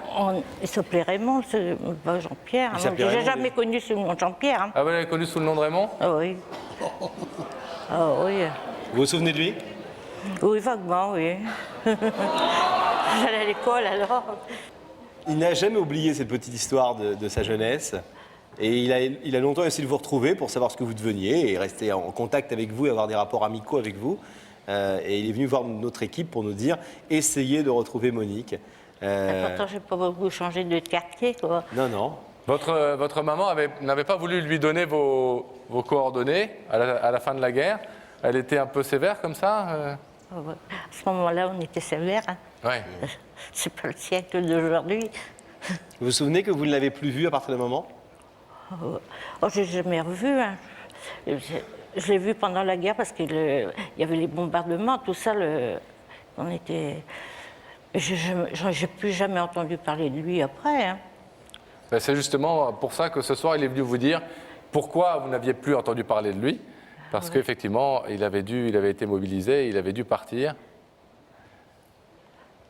Et il a pensé que peut-être vous vous étiez dit qu'il n'était pas très sérieux et qu'il vous avait un petit peu planté là, comme ça. Vous vous souvenez de ce flirt quand même, de cette amourette? Oui, un petit flirt. Quoi. Un petit flirt? Comme les jeunes d'aujourd'hui, quoi.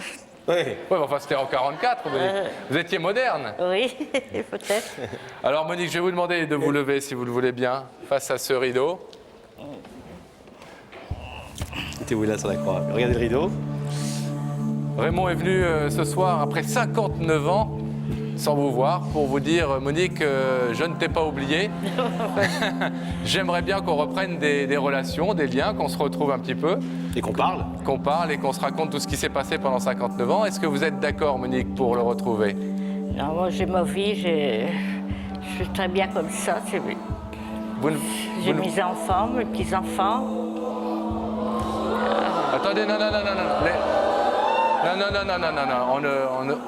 On laisse Monique totalement libre de son choix. Et puis surtout, on ne juge pas sa réaction, qui est compréhensible et qui est la sienne, en tout cas. Non, je vis seule avec mon chien, puis je suis très heureuse comme ça. Mais entendons-nous bien, Raymond ne vous demande pas de repartir comme en 40, c'est le cas de le dire. Non. Il vous demande juste d'être amis. Vous ne voulez pas. Monique, c'est votre droit. Je vais vous accompagner et vous remercier. Attention, ne tournez pas, et vous remercier d'avoir en tout cas répondu à notre invitation. Rentrez bien chez vous. On va demander à la régie de rouvrir le rideau.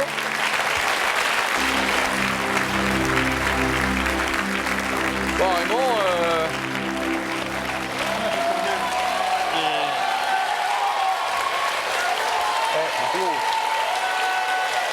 Non, l'essentiel. Elle avait déjà un caractère comme ça La maman, à 16 ans quand vous... Elle, non, c'était bien, comme les années. Hein. Comment vous expliquez qu'elle ne veut pas du tout vous voir? C'est parce que c'est dans le public, tout ça, c'est dans le contexte. Hein, dans le contexte. Moi, je pense qu'elle est un peu impressionnée, la Monique, et si j'étais vous, tranquillement, cette semaine ou... Vous connaissez le principe de l'émission, on ne met pas les gens en contact, qui sortent par des endroits différents et on ramène Monique à un endroit. L'essentiel dans le problème, c'est que j'étais parti comme ça, presque comme un voleur. Hein. Qu'elle ait compris que ce n'était pas le cas. Voilà. Raymond, en tout cas, bravo pour votre courage. Merci pour cette belle histoire. jeunesse. Restez en forme. Bravo. À bientôt. Je sais pas. Voilà.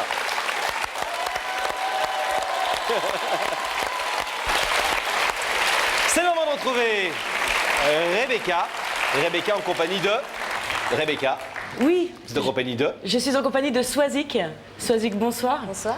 Alors Swazik, vous vivez une grande passion depuis 11 mois. Oui, mon fils Quentin. Et il mesure combien? Il mesure 70 cm à peu près.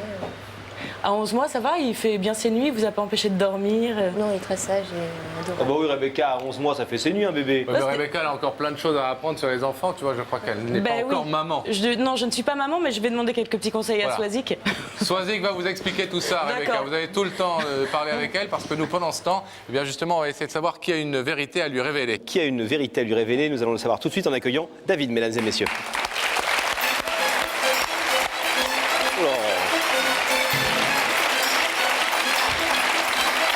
Salut. Bonsoir, bienvenue. Vous avez fait une descente tout chousse, hein? Sportif, ça vous donne un peu de... comme ça? Un coup de speed, ouais. Ouais, un coup de speed, besoin? Ouais, un peu, ouais. Si vous êtes avec nous ce soir, David, c'est parce que vous avez un truc super important à demander à la jeune femme qu'on vient de voir, Ouais. qui s'appelle Swazik et Ouais. qui n'est pas n'importe qui pour vous. On a parlé tout à l'heure du petit bébé de 11 mois. Qui est ce bébé? Ben, c'est mon petit garçon. Mon petit garçon Quentin. Et vous êtes venu ce soir parce que vous... Ben, je suis venu pour demander pardon à Swazik pour les fautes que j'ai commises. Vous ne vivez plus avec elle pour l'instant? Ben, je ne suis plus avec elle, non. Depuis combien de temps? Ça va faire bientôt 10 mois. Vous êtes séparés un mois après la naissance de votre petit garçon. Ouais. Est-ce que vous pouvez nous dire rapidement pour quelle raison? Ben, la trouille d'être papa, la trouille. Et pour moi, c'était quelque chose d'énorme, une venue dans ma vie en plus. Vous n'avez pas assuré? J'ai pas assuré du tout, non. J'ai paniqué. Paniqué par une grosse erreur, la tromperie. Je pense que c'est pas bien, quoi. C'est pas bien. Vous avez trompé Swazik? J'ai trompé Swazik. Ouais. À quel moment? Au moment après la naissance? Après la naissance, oui. Pendant une soirée. Alors on va voir David que effectivement vous avez paniqué, vous avez commis une erreur. Swazik, elle n'a pas supporté ça, elle est retournée vivre chez ses parents. Ouais. L'amour à ses débuts n'aurait-il pas toujours qu'un seul mot à la bouche, le prénom de l'autre? Je sors avec David, il a 24 ans. Je vais vivre avec Swazik, elle a 17 ans, et que la terre entière le sache. 2 phrases fières et fortes au refrain à 2 qui n'attend que le prochain couplet à 3. 2 sourires en éclats de rire, voilà déjà qu'on aime le plus petit des grands témoins des amours impatients. Un premier enfant, il s'appelle Quentin.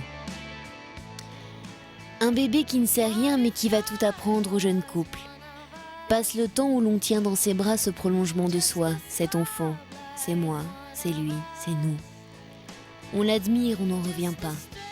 Mais pour le père, tout va trop vite. Il s'accroche, cherche sa place, se promet la médaille d'or du meilleur papa du monde. Regrette la Saint-Valentin et n'attend plus que la fête des pères. Alors il se cherche, s'épuise et se perd.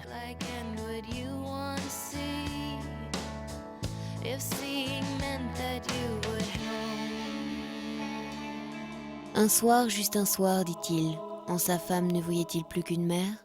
En une autre femme ne voyait-il plus que le plaisir? Un soir, une nuit, juste une nuit, dit-il. Mais il n'est pas homme qui cache, il est homme qui avoue. À sa femme, il dit tout.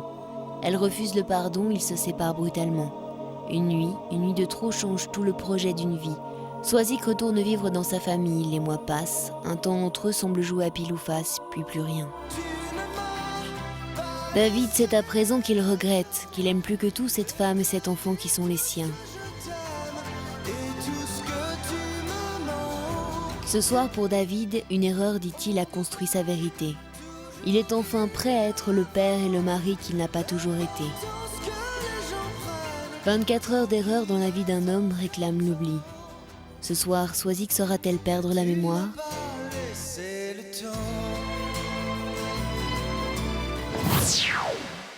Ouais, vous avez préféré, David, on vient de voir cette histoire de tromperie, vous avez préféré l'avouer? J'ai préféré, oui. C'est pas à moitié pardonné. Enfin, si, c'est à moitié. On peut pas dire pardonner, mais c'est à moitié pardonné. C'est vrai que, sachant qu'il y avait un petit bébé qui arrivait, sachant que c'était le départ d'une famille qui allait se souder, quoi, qui allait commencer, c'est vrai que... Vous vouliez pas bâtir ça sur un mensonge? Voilà. Voilà. Vous comprenez sa réaction de vous avoir quitté? Je la comprends très bien. Et d'être reparti chez ses parents? Ouais, je la comprends très bien, c'est normal. Elle en a beaucoup souffert, énormément souffert, quoi. C'est vrai. Quels sont vos rapports en ce moment avec Swazik et avec Quentin, votre petit garçon? Donc Quentin, je le vois assez souvent. Quand j'en ai envie, elle ne m'empêche pas de le voir. Mais mes relations avec Swazik sont un petit peu tendues quand même. On arrive à dialoguer, on arrive à parler.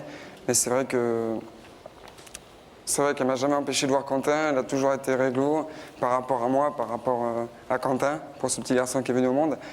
Et c'est vrai que je n'ai pas été réglo, quoi. Pourquoi est-ce que vous avez fait appel à notre émission et pourquoi vous venez ce soir sur ce plateau? Donc j'ai fait appel à cette émission déjà pour pour lui prouver que je l'aime, pour lui prouver que je m'en veux d'avoir fait une grosse bêtise comme ça. Je m'en veux énormément. C'est important de le faire ici ce soir? Pour moi, c'est très important. De manière solennelle? Ouais. Votre petit garçon vous manque et votre vie Mon commune petit vous garçon manque? me manque beaucoup. Beaucoup. Vous savez que, on va voir ce qu'elle va répondre dans quelques instants, et on ne peut pas préjuger de sa réponse, parce que nous, on n'a pas accès à ce que pensent les gens qui viennent sur notre plateau. On travaille beaucoup avec vous, vous le savez, avec nos journalistes, mais ceux qui arrivent là de l'autre côté, on ne les connaît pas, on ne les voit pas, on ne connaît pas leur motivation profonde. Vous savez qu'une tromperie, c'est quand même lourd pour une femme, surtout quand elle vient d'accoucher d'un petit enfant, c'est pas rien. Non, c'est pas rien. Est-ce que vous vous êtes préparé à ce qu'elle vous dise non? Pour l'instant, non. Je me suis préparé, Je sais que si elle ouvre pas le rideau, je n'en voudrais pas. Je sais que ça sera de ma faute. Vous pensez qu'il y a une chance quand même qu'elle l'ouvre ce soir? J'espère. Sincèrement, j'espère. Eh bien, sa réaction, on va la connaître dans quelques instants, David. On va vous demander de patienter ici calmement. Et nous allons nous retrouver Rebecca dès que le rideau se sera refermé et que nous aurons rétabli la liaison. Oui, alors ça y est, je sais qu'effectivement à 11 mois, il commence un petit peu à marcher, à 4 pattes. Enfin, je sais plein de choses, ça y est, je me suis renseignée. Swazik, je vais vous demander de vous lever. Et là, vous allez me dire que la vérité est au bout du couloir? Exactement. Il vous reste plus qu'à suivre ça. Une fidèle de l'émission, hein.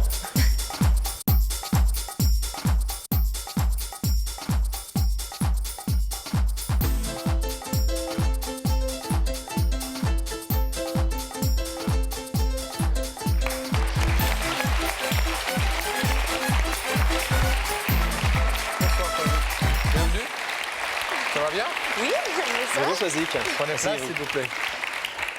Ça va bien, vous faites les répliques de Rebecca, vous? Oui. Voilà. C'est vous qui dites la vérité au bout du couloir. Vous connaissez l'émission? Oui, je connais, oui. Donc vous savez que vous n'êtes pas ici par hasard, Non. mais parce que quelqu'un nous a demandé de vous faire venir. Oui. Vous savez aussi que cette personne est de l'autre côté du plateau, qu'elle est cachée pour l'instant par ce rideau. Vous savez tout, quoi. Sauf... Oui, mais oui. Sauf... Sauf qui sait. Eh oui. Est-ce que vous vous êtes posé des questions depuis que vous avez reçu l'invitation de Rebecca? Oui. Des pistes? Moi, je préfère pas dire, parce que je sais vraiment pas... je suis pas sûre, donc... Est-ce que vous voulez qu'on regarde un indice en attendant? Oui, je veux bien. Alors ça se passe là. Swazik, quand tu prends une décision, est-ce que ça peut être définitif ou tu peux changer d'avis?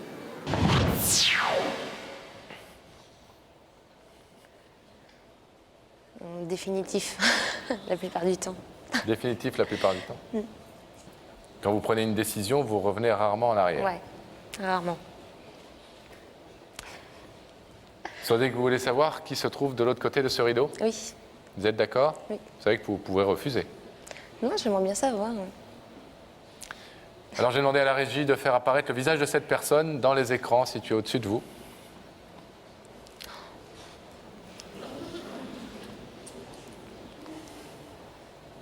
J'en étais sûre. Vous savez qui est cette personne? Oui, c'est le père de mon fils. Le père de Quentin. Oui. Et on est séparés depuis le mois de juillet. Et voilà.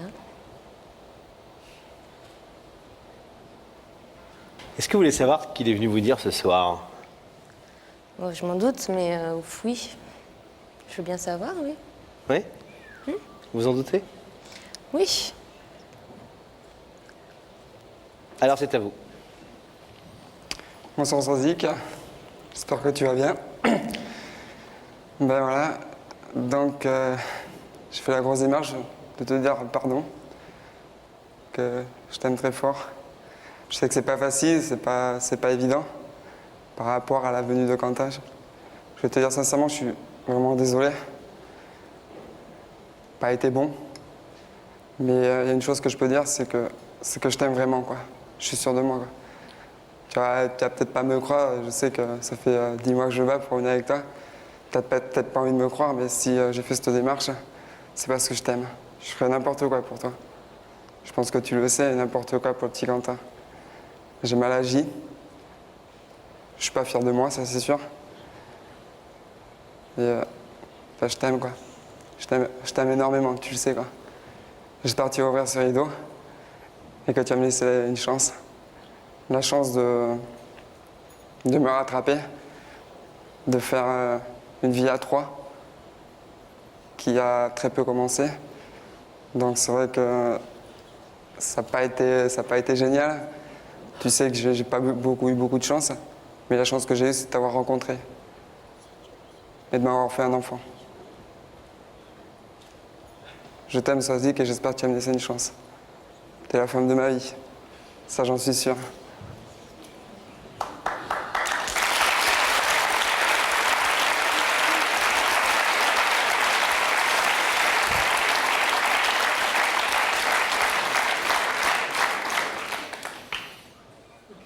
Vous vous attendiez apparemment à ce que ce soit David de l'autre côté du rideau, le papa de votre petit garçon. Vous êtes touché par cette démarche? J'ai dit touché, hein.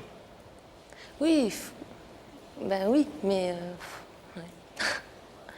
Ce serait difficile de ne pas l'être. Oui, ce serait difficile de ne pas l'être, mais ouais.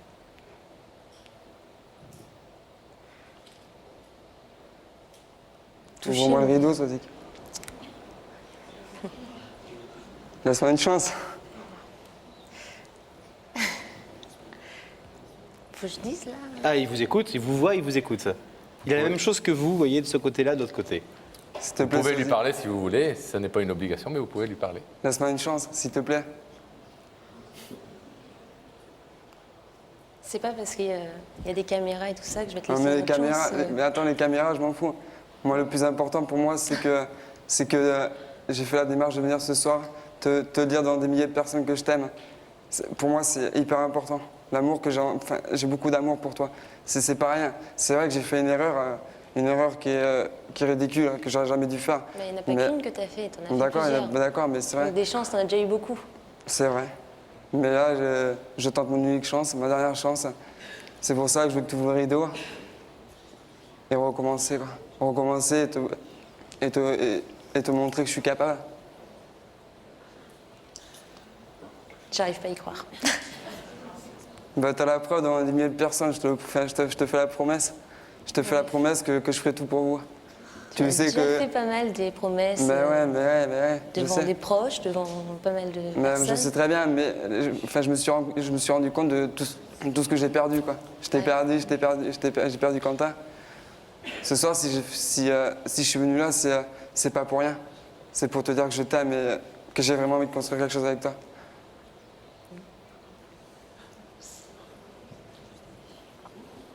Vous avez l'impression que vous croyez à son amour, mais vous aimeriez avoir des preuves d'amour, c'est ça? Non, même pas. Vous auriez aimé avoir eu des preuves d'amour? Oui, j'aurais aimé qu'il me prouve quand on était ensemble qu'il m'aimait, mais pas après. Mais c'est en faisant des erreurs qu'on comprend. Oui, mais au bout d'un moment, les erreurs... Non, mais je suis d'accord avec toi, mais j'ai vraiment envie, quoi. J'ai vraiment envie de tout recommencer, repartir à zéro. Oui, toi, mais pas moi.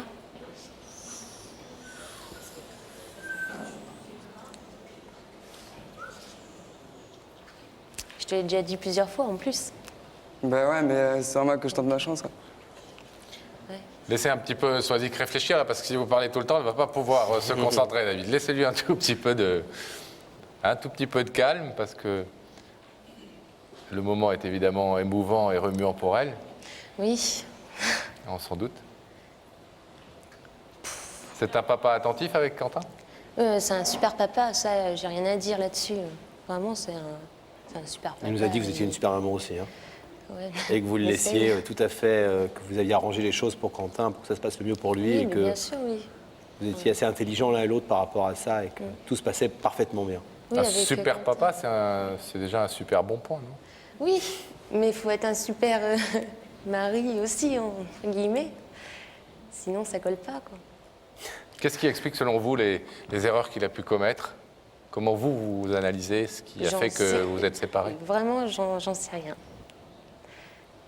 J'en sais vraiment rien. C'est justement, c'est ça qui est quand même des sacrées erreurs. Qui brisent tout. Pour moi, ça brise tout. C'est quelque chose... Et puis c'est un moment où je venais d'avoir Quentin, où justement, j'avais besoin de son attention. Et puis...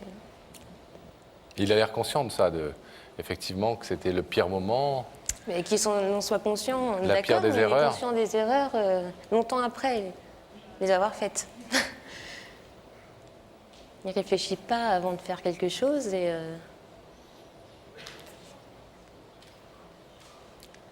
Et vous ne savez pas s'il a pu prendre un peu de plomb dans la cervelle depuis? Je pense pas. Non, je pense pas. Vraiment, je pense pas. Il a besoin de plus que ça pour prendre du plomb dans la cervelle. Et je pense que c'est avec qu'il lui faut quelqu'un d'autre de toute façon que moi qui j'ai pas envie de jouer le rôle d'une maman ou pour lui. Donc voilà. Vous l'aimez? Non. Bah, c'est de ma faute. C'est pas de ma faute si je l'aime plus. Ah, c'est certainement pas de votre faute, non. Ça, Et vous avez bien raison de le dire. Ça se commande pas, c'est... L'important, c'est que vous disiez ce que vous ressentez, et c'est ce qu'on vous demande ce soir, si vous le souhaitez d'ailleurs. Et sans qu'il y ait de pression ni rien, mais c'est important que vous le disiez. Peut-être que c'est même important pour lui que vous lui disiez aussi. Swazik, je vais vous demander de vous lever, s'il vous plaît, de vous placer face à ce rideau. David est venu ce soir vous demander pardon une nouvelle fois, vous dire qu'il regrettait amèrement les erreurs qu'il a pu commettre à votre égard, que vous étiez la femme de sa vie, qu'il voulait plus que tout vivre avec vous à nouveau et avec votre enfant. Vous pouvez laisser ce rideau fermé ou l'ouvrir. Qu'est-ce que vous décidez? Je le laisse fermer. Vous le laissez fermer? Swazik, c'est votre droit, bien entendu. On vous remercie avec Laurent d'avoir répondu à notre invitation et d'avoir écouté ce que David avait à vous dire. Je vais vous laisser repartir. Merci et bisous à Quentin. Et nous, dès que Swazik aura quitté le plateau, nous allons demander à Gabriel Coteau de rouvrir le rideau.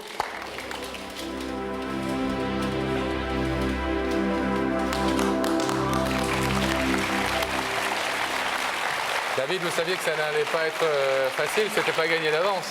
C'est pas gagné d'avance. Elle dit, je ne suis peut-être pas la femme qu'il lui faut. Ouais. Peut-être que c'est une phrase à laquelle il faut que vous réfléchissiez. Vous êtes jeune.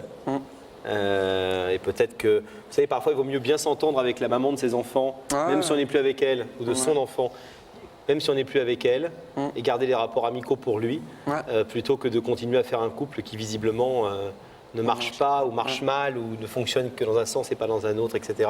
Peut-être qu'il faut que vous grandissiez aussi par rapport à ça. Et que Un petit peu, ouais. En tout cas, continuez comme vous le faites apparemment très bien tous les deux à penser avant tout au bonheur de Quentin. Je crois que c'est le plus important. Claire. Merci David. Bravo pour votre courage en tout cas.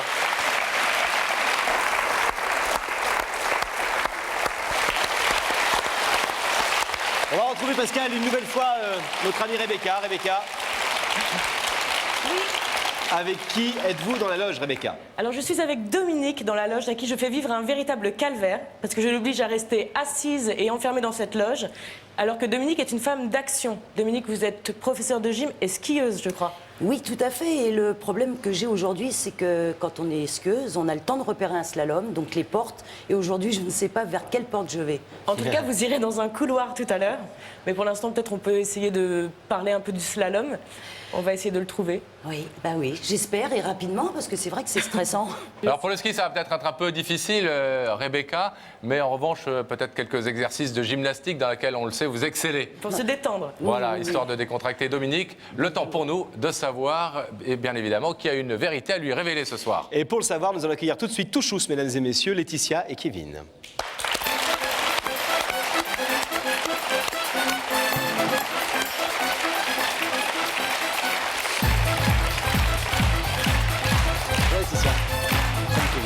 Bonjour. Bonsoir. Pour les places. Bonsoir Laetitia et Kevin. Bonsoir. Alors on a compris à votre arrivée en couple, vous donnant la main, que vous étiez ensemble, bien sûr, que vous aimiez. Est-ce que vous pouvez nous dire rapidement comment est-ce que vous vous êtes rencontrés? Eh bien, en fait, ce qu'il faut dire, c'est que tous les deux, on était malades. On a rencontré une association qui s'appelle l'association Petit Prince, qui réalise le rêve des enfants malades. Et, vous étiez malade à quel âge? Moi, la première fois à 7 ans. Moi, à 14 ans. Et je suis retombée malade à 10 ans. On peut dire très rapidement quel type de maladie, je crois que c'est la même. Moi, j'avais une leucémie. Et Kevin? Moi, j'avais un cancer rare, unique en France, c'est le premier. J'avais un cancer du gros doigt de pied droit. D'accord. Donc des maladies très, très perturbantes, j'imagine, et qui ont dû secouer un peu votre enfance Et votre adolescence. Hein. Aujourd'hui, c'est important de le dire, vous allez bien tous les deux. Tout va bien. Oui. Moi, je Mais- suis toujours suivie quand même, Oui. mais bon, ça va. Quel était à l'époque où vous vous êtes rencontrés le pronostic des médecins sur l'un comme sur l'autre? Moi, bon, ils savaient quand même qu'il y avait un traitement, mais ça allait être long et difficile, quoi. Mais bon, il y avait quand même le traitement, donc c'était plus important. Et de l'espoir, toujours. Et de l'espoir, ouais. Et vous? Et moi, j'étais juste à la fin, il me restait 1 mois pour avoir une guérison complète. Et je suis guéri depuis 3 mois maintenant. D'accord. Donc voilà. Donc c'est... Ouais, bonheur. Bonheur. Alors, on va voir maintenant, en racontant votre histoire en images, comment, eh bien justement, cette femme de cœur qu'est Dominique, qui se trouve en ce moment même dans la loge de Rebecca. La skieuse. Non seulement vous a soutenu jour après jour, mais en plus a joué les entremetteuses entre vous, en changeant ainsi le cours de votre vie. Laetitia, Kevin. De beaux petits-enfants qui montrent du doigt la vie comme on s'en étonne. Insouciance de la candeur enfantine dans un monde en rose et bleu. Ils ne se connaissent pas encore, mais la même épreuve va bientôt les rapprocher. La vie va dès leur plus tendre enfance se jouer de leur santé. Hôpitaux, chimiothérapie, médecins, même parcours d'obstacles sans le savoir. Ils sont voués à ce décor où le cœur bat au rythme d'un diagnostic. Un sourire d'enfant s'efface, le mot claque comme un malheur. Cancer. Les années passent et en vivant avec lui le même courage de se battre, la volonté prend le pas sur le reste. Laetitia et Kevin, chacun sur leur chemin, font la rencontre d'un ange gardien, Dominique, et d'une association. C'est ainsi qu'ils deviennent tous deux des petits princes. Les désirs se réalisent, Laetitia ne nage plus dans le malheur mais avec les dauphins. Elle connaît la douceur d'un rêve qui lui rend le sourire. Toujours sous la bienveillance de l'association, Kevin, de son côté, passionné de football, assiste à un match de la Coupe du Monde. Autre rêve d'enfance qui devient réalité. Et dans ses yeux brille ainsi la volonté définitive de s'en sortir. Et puis les petits princes réunis arrivent la rencontre de leur vie. Un rêve d'amour qu'ils n'attendaient pas. Alors Laetitia fond devant ce regard couleur océan.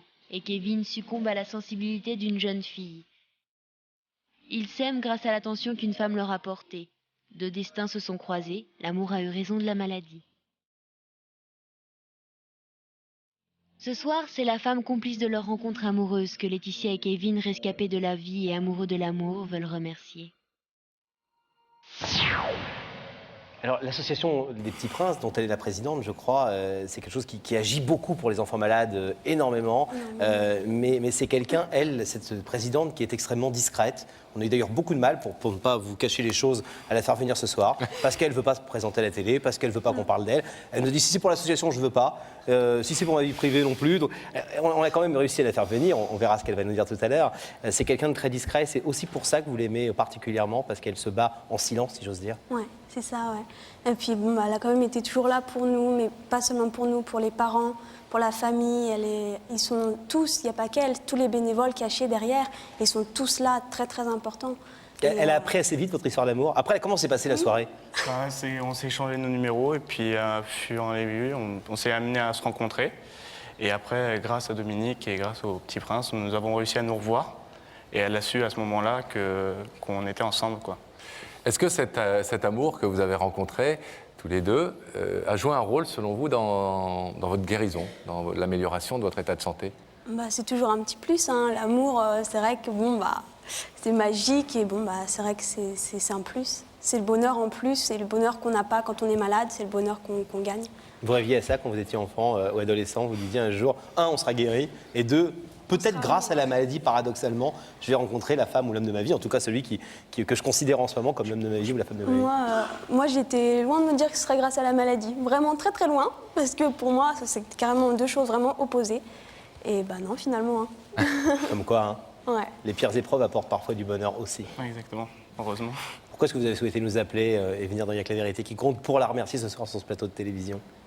Parce que elle a fait quelque chose pour nous. Elle et l'association ont fait quelque chose pour nous d'extraordinaire, réaliser nos rêves, nous donner l'espoir quand il n'y était plus. Et Et puis bon, d'autre part, ils nous ont permis quand même de nous rencontrer, c'est quand même quelque chose d'extraordinaire aussi. Et bon, remercier à la télé, c'était la plus belle chose qu'on pouvait faire pour eux, quoi. Pour elle aussi. On fait quelque chose d'exceptionnel pour nous, on fait quelque chose d'exceptionnel pour elle. Alors, pour que la surprise soit complète, pour Dominique, on va vous demander de rester totalement silencieux, tous les deux. Le temps pour nous, bien évidemment, de la recevoir de l'autre côté du rideau qui est en train de se refermer. Et dès que ce rideau sera fermé, nous demanderons à la régie de nous mettre en contact avec Rebecca. Rebecca. Alors, Dominique se plaint un peu parce que sur les pistes, il fait froid, que dans la loge, il fait chaud. C'est vrai. Et que je n'ai absolument pas réussi à la décontracter. Non. Dominique, je suis désolée. Faut que je bouge, là, maintenant. Ah ben, je vais vous demander de vous lever, alors vous allez bouger. Je vous suis. D'accord. Non, vous allez suivre Sam. Oui. La porte d'arrivée n'est pas loin et la vérité est au bout du couloir. Au revoir. Au revoir. Ravi.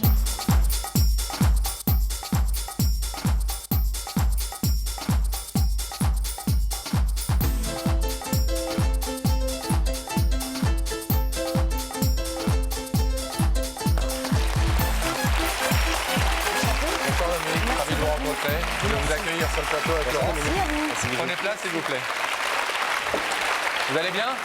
Oui, c'est un peu chaud quand même. Peut-être une femme d'action comme ça, un peu. Ça Oui, s'entend à votre voix et ça se voit à vos yeux. C'est gentil, mais c'est un tempérament. Bon, vous le savez, si vous êtes ici, c'est que quelqu'un a une vérité importante à vous dire. Cette personne nous a donc demandé de vous inviter et se trouve de l'autre côté de ce rideau. Une petite idée? Non, pas du tout, parce que c'est déjà extrêmement difficile de venir sur un plateau de télévision quand c'est pas son métier. Donc, quand on a l'occasion de venir, on peut anticiper, mais là, pas du tout. Donc, je suis venue par élégance pour ces personnes et par rapport à votre invitation. Alors, Dominique, est-ce que vous voulez un petit indice sur l'histoire qui peut vous amener ici ce soir? Ça fait 15 jours que j'attends. Alors, n'attendons pas une seconde de plus, regardez-la. Dis-moi, Dominique, tu ne serais pas une vraie sentimentale, toi, par hasard? Ah oui. Ben oui, Dominique, parce que c'est bien de s'occuper des enfants malades, etc. C'est bien de penser à ces bénévoles et de leur rendre hommage. Leur rendre hommage, comme vous l'avez fait tout à l'heure. Mais il y a aussi l'amour dans la vie. L'amour, c'est important. Et est-ce que vous êtes comme ça, quelqu'un qui aimait bien, quand vous avez des amis autour de vous qui se plaisent, par exemple, vous savez, comme certains ont dit des marieurs, les mettre un peu en contact, organiser un dîner, une soirée? Non, non. Il faut que les choses se fassent naturellement. Donc, je ne sais toujours pas. Mais non. Et je souffre. Et pourtant, je vous assure que c'est un gros indice. Hein. Néanmoins, est-ce qu'on peut savoir quand même si vous êtes un petit peu romantique, un peu sentimental, si vous aimez bien les histoires d'amour qui finissent oui, bien, en privé, etc. mais pas sur un plateau. D'accord. Ouais. Alors, est-ce que vous voulez savoir, Dominique, qui vous a demandé de venir ce soir? Si j'ai envie? Oui. Bah, au bout de 15 jours, oui. Allez, alors, pour cela, regardez cet écran et en régie, on va faire apparaître le visage de cette personne. Ou plutôt de ces personnes. Oh, c'est génial. Oh, je les aime. Ah ouais. Ah, c'est tout ça.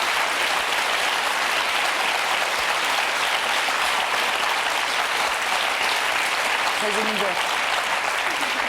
Je pense pas trahir de secret en disant que c'est réciproque. En tout cas, que ça a l'air réciproque. C'est une histoire tellement belle et puis personnelle. Je suis très émue que, regardez, j'aurais l'âge de Laetitia, je l'aurais épousée. Je l'aurais épousée et c'est peut-être pour ça qu'elle m'invite. Et on aurait l'âge de Kevin, on aurait épousé Laetitia. Hein. Alors d'accord, donc c'est peut-être pour ça qu'elle m'invite. C'est peut-être un règlement de compte, non? Est-ce que vous voulez entendre, Dominique, ce que Laetitia et Kevin ont souhaité venir vous dire ce soir? Bah, ça va être très difficile parce que c'est intime, mais... Parce que vous avez bien compris que à la fois, ils vont remercier l'association de Petit Prince, mais ils nous en ont déjà longuement parlé du boulot que vous faites et que les bénévoles dont vous parlez font. On a même vu des images quand ils étaient enfants de ce que vous leur aviez permis de faire. Et c'était merveilleux, mais c'est à vous qu'ils veulent parler ce soir parce qu'ils ont un truc à vous dire, à vous précisément, à votre cœur, à vous. Merci du cadeau. Allez-y, les amoureux. Tu vas bien? Ah non, pas du tout, je suis pas à l'aise. Alors que c'est moi qui te sollicite pour faire des radios et raconter ton histoire, et aujourd'hui, là, c'est toi qui m'invites. Voilà, chacun son tour, il n'y a pas de raison. Non, bah écoute, si on te fait venir ce soir, bon, bah, comme l'ont dit Pascal et Laurent, c'est d'une part pour te remercier toi, à travers tous les bénévoles de Petit Prince, pour ce que vous avez fait pour nous deux et pour tous les enfants. C'est vraiment quelque chose d'extraordinaire. Vous nous redonnez l'espoir quand il n'est plus là. C'est très, très important pour nous. Et aussi, toi en particulier, parce que tu as joué un rôle important quand même dans notre relation, tous les deux, à moi et Kevin. Et tu as joué en quelque sorte l'entremetteuse et ça fait vraiment plaisir, plaisir de voir que tu es heureuse pour nous parce qu'il n'y a pas beaucoup de personnes comme toi. Et enfin voilà quoi. Donc merci beaucoup. Merci. Kevin, vous voulez rajouter quelque chose? Moi je pense qu'elle a tout dit, mais je rajouterais que Dominique fait un soutien moral à tous les petits princes, mais elle fait aussi un grand soutien moral aux parents qui ont eu du mal. Je pense au début, nous on ne prenait pas trop conscience ce qu'on avait, pourquoi les petits princes étaient là. Mais elle aidait beaucoup les gens de notre entourage, nos parents, qui ont du mal à accepter la maladie, qui ont eu du mal au début. Elle a toujours été là, même à remonter le moral, à aider toutes les personnes qui voulaient être aidées par elle. Et je pense pour ça que je la remercie encore plus et pour tout ce qu'elle fait, pour nous deux. Et personnellement, c'est une femme géniale. Ça, on le voit. Dominique, Laetitia et Kevin nous disaient tout à l'heure, on a été malade, on a passé vraiment des sales moments. Et puis il y a l'amour. Il y a l'amour au sein de la maladie. Bizarrement, un truc très noir peut donner le truc le plus blanc du monde et la plus belle chose du monde. Est-ce que c'est un peu l'esprit des petits princes? C'est-à-dire qu'au moment où ça va mal, où plein de choses vont mal, on peut donner des bulles de bonheur comme ça qui font qu'en fait elles sont là pour vous aider à vous soulever, à vous sortir de cette noirceur. Je crois que malheureusement, quand une famille est touchée par la maladie, c'est un séisme. Donc la fratrie, les parents, les repères sociaux, les repères amicaux, familiaux, scolaires aussi, tout explose. Et je crois que la force de Petit Prince, et je peux en parler parce que je parle au nom de toutes les personnes, et je leur répète, qui sont à mes côtés, peuvent aider ces familles-là de telle sorte que les bouffées d'oxygène que l'on va pouvoir offrir, tout le temps que va durer la maladie, seront des bouffées d'oxygène qui vont permettre à ces familles qui sont dans la souffrance de retrouver des points de repère qu'ils ont perdus. Et puis surtout de considérer l'enfant malade avant tout comme un enfant. Et ça, je crois que le premier rêve d'un enfant malade commence de la façon dont on va le regarder. Et il est évident qu'un enfant qui malheureusement n'a pas de cheveux ou qui a un handicap identique, si on le regarde comme un enfant tout à fait normal, il va se sentir considéré. Et je crois que l'accompagnement tout au long de la maladie est capital pour permettre, et on le voit, ce sont des exemples, enfin, deux enfants, je dis enfants parce qu'ils sont dans mon cœur, bien évidemment, qui prouvent qu'aujourd'hui ils sont heureux. Je les aime profondément, comme tous les petits princes, comme tous les parents, parce que le courage qu'ont ces enfants, le courage qu'ont ces parents, je n'en ai pas un centième. Donc je crois que la bouffée d'oxygène qu'on peut leur offrir grâce à tous les partenaires, comme vous qui nous accueillez si gentiment ce soir, ça va permettre à tous ces enfants qui rêvent dans leur lit d'hôpital de se dire « Ok, je suis avant tout un enfant et je ne suis pas qu'un malade ». Alors, c'est effectivement le message que nous voulions avec Laurent faire passer ce soir au travers de cette très belle histoire de Laetitia et Kevin et de l'hommage qu'ils voulaient vous rendre sur ce plateau. Je vais vous demander de vous lever et de les retrouver de l'autre côté. Allez-y, levez-vous. Là, et de les retrouver de l'autre côté du rideau. Vous allez voir, ça s'ouvre tout seul. Vous l'ouvrir. J'ai toujours pas vu où était le rideau. Regardez, il est là. Allez-y. Je vous en prie.